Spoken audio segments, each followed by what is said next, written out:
Minnesota Governor Mark Dayton called for a review of the state's police body camera policies, following the fatal shooting of Justine Demond.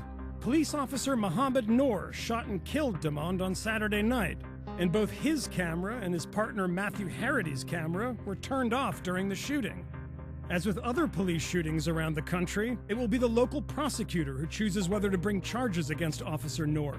That power, or discretion, makes the elections to fill those prosecutor positions extremely important. And that's why one billionaire international donor is putting big money into local races all around the country.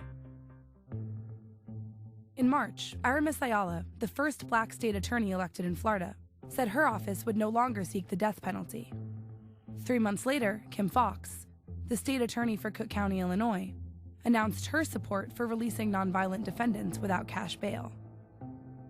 Foxx and Ayala are the latest in a string of progressive prosecutors who all have one thing in common: backing from the liberal billionaire George Soros. Since 2015, Soros has funded 14 reform-focused candidates in local district attorney races, including primaries, across the country. 10 of them are now in office, and one, Larry Krasner, is standing for general election in the fall in Philadelphia, after winning the Democratic primary in May. Soros' contributions flow through state-level PACs that all share the safety and justice moniker. They've ranged from $21,000 in Milwaukee to $1.9 million in Arizona's Maricopa County, which Soros spent in a failed effort to defeat the Republican district attorney. All in all, Soros has spent $11.2 million on DA races. So why spend so much money to elect local prosecutors? There's almost no reform you want that prosecutors couldn't implement today using their own discretion. If you want bail reform, then prosecutors can simply stop asking for bail. If you want to see shorter sentences, then during plea bargaining, prosecutors just offer lesser sentences. They have so much discretion. There's nothing they couldn't really accomplish if they didn't want to. Prosecutors run for office in 46 states. And historically, the easiest way to win election has been to be tough on crime. The politics of punishment are incredibly strongly stacked in favor of being punitive.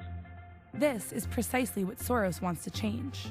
And by targeting relatively low-profile races, in which he's typically the largest donor, he's making sure he gets the most bang for the buck.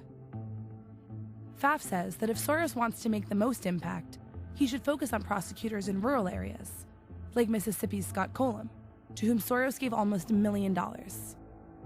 The high population counties have been decarcerating and becoming more progressive in criminal justice matters for years. Less urban and more rural counties have been becoming actually tougher. It isn't always easy to find progressive challengers outside of cities, but that may change if Soros-supported candidates keep winning.